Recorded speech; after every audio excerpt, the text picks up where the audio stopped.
Daniel Auteuil, qu'est-ce qui vous a retenu toutes ces années avant de sortir un album et de faire de la musique? Parce qu'on sent que c'est quelque chose qui est en vous. C'est en vérité, il y a eu un déclic. Il y a quelques années, j'ai plein d'amis chanteurs et qui ont des guitares partout et leurs fils naturellement ou leurs filles se mettent à la guitare et j'ai eu envie que mon fils se mette à la musique. Alors il est gaucher comme moi et je lui ai acheté une petite guitare et j'ai pris un prof et pour lui montrer que c'était bien, je me suis aussi acheté une guitare et j'ai pris des cours avec lui et avec le prof. Et pour le moment, je dis au prof, mais vous pouvez pas m'apprendre là des arpèges, tout ça. Il me dit, écoutez, à votre âge, ça servira à rien. Amusez-vous à composer. Je dis, qu'est-ce qu'il me dit? Amusez-vous à composer, il me prend pour qui? Et donc, mon fils continue la guitare. Et un jour, un an après, effectivement, je suis parti, je me suis mis à écrire. Qu'est-ce qui m'a empêché? Qu'est-ce qui m'a empêché? Ouais. Une forme de crédibilité que je pensais. En fait, j'étais bloqué, j'étais empêché par le talent des copains, par le fait que mes parents étaient chanteurs, musiciens, et qu'en France c'est très compliqué enfin oui, ça l'était ou pas, on s'en fout, mais je me souviens parce que je suis sensible des moqueries qu'on peut avoir. Il chante, il chante encore, un acteur qui chante et tout ça. C'est cette espèce de truc un peu de mépris dont on ne devrait pas faire attention. Mais surtout quand on a une carrière aussi longue que vous, Daniel Auteuil, est-ce qu'à un moment les moqueries on s'en affranchit pas? Si, ça y est, Ouais. c'est fait. Oui, c'est pour ça que. Oui. Mais je parle d'avant, de ma quarantaine ou tout ça. Oui, mais vous n'avez pas fait un album de fête foraine, c'est un album sérieux. Là. Ah oui, bien sûr, oui.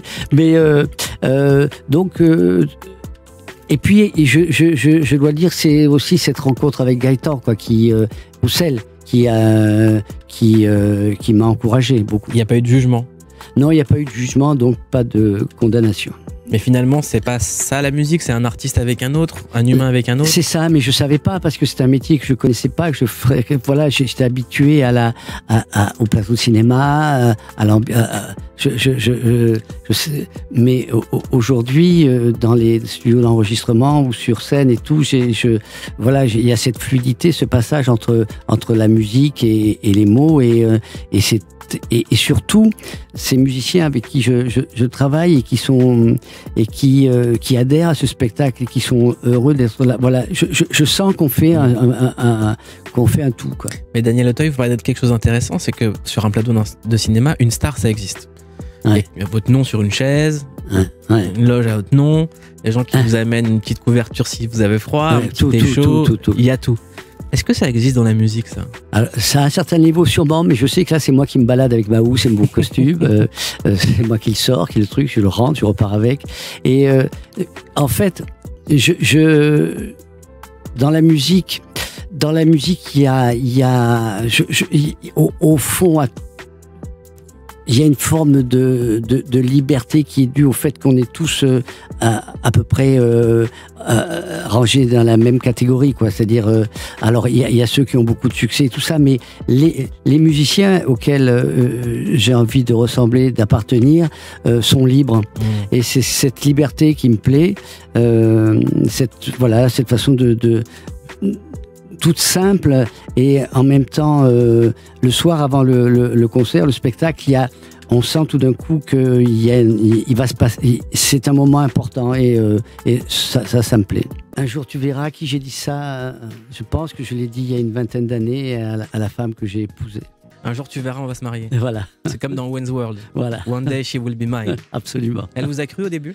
Non. Je sais pas, c'était un peu prétentieux, mais je trouvais que c'était ce qui me restait à offrir, c'était ça, quoi.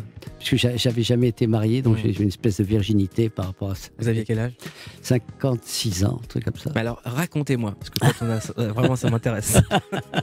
Quand on a 56 ans, on est un peu baroudé dans la vie quand même. Oui, c'est ça. C'est ça. C'est ça. Mais oui, je sais, vous n'avez pas besoin de me poser la question, je peux vous dire.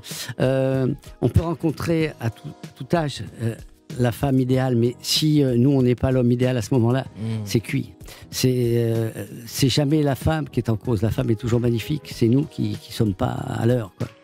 Mais alors, quand vous lui dites on va se marier et qu'elle veut pas de vous, Comment on réagit?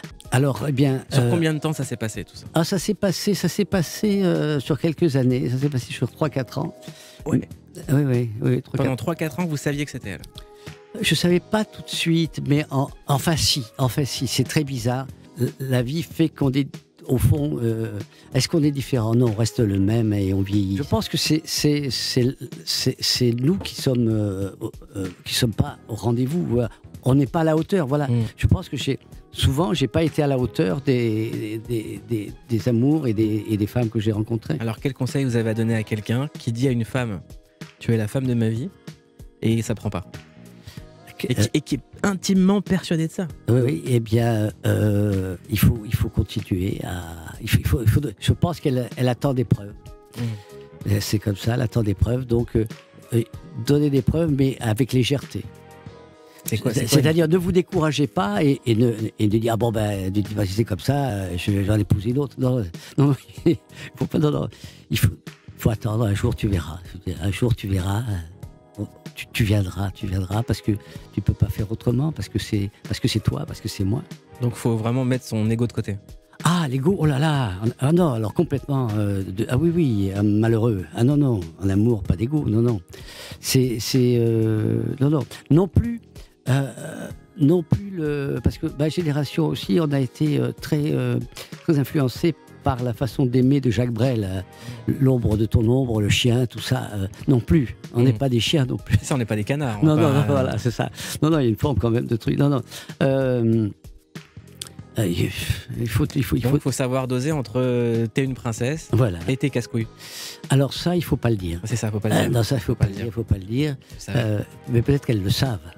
Elles font exprès. Oui, elles font exprès. C'est des mises à l'épreuve. Ou des mises à l'amende. Ah ça dépend si vous n'êtes pas le comporté. Non, si vous avez fait une bêtise avant, ça, attendez, peut-être. Ah, voilà, c'est ça. Il faut être irréprochable, mon ami, irréprochable. Ah, c'est à ce prix-là. Ah oui, il faut laver blanc, plus blanc que blanc.